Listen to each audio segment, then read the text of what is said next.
Hello আমার নবম শ্রেণীর ভাই বোনেরা, আজকে দেখো আমি খুব একটা গুরুত্বপূর্ণ কয়েকটি প্রশ্ন নিয়ে চলে এসেছি। সর্বোচ্চ অক্ষাংশের মান 90 ডিগ্রি, কিন্তু সর্বোচ্চ অক্ষরেখার মান 89 ডিগ্রি। কারণ অক্ষাংশ অর্থাৎ কোনো নির্দিষ্ট স্থান, একটি নির্দিষ্ট বিন্দু বলতে পারি, কিন্তু অক্ষরেখা একটা রেখা মানে কি? একটা বিন্দুকে আমরা কখনো একটা রেখা বলতে পারি না। সেই কারণে দেখো পৃথিবীর মাঝ বরাবর গেছে নিরক্ষরেখা, যার মান 0 ডিগ্রি।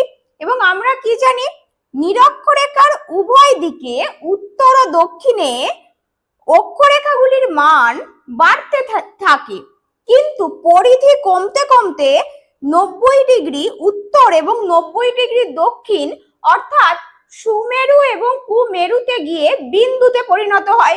যেহেতু এই দুটি সুমেরু ও কুমেরু বিন্দু, সেহেতু আমরা এই 90 ডিগ্রি এগুলোকে আমরা অক্ষরেখা বলবো না। তাই আমাদের সর্বোচ্চ অক্ষরেখার মান 89 ডিগ্রি, অর্থাৎ উত্তর গোলার্ধে 89 ডিগ্রি, দক্ষিণ গোলার্ধে 89 ডিগ্রি, কিন্তু অক্ষাংশ আমরা বলবো 90 ডিগ্রি।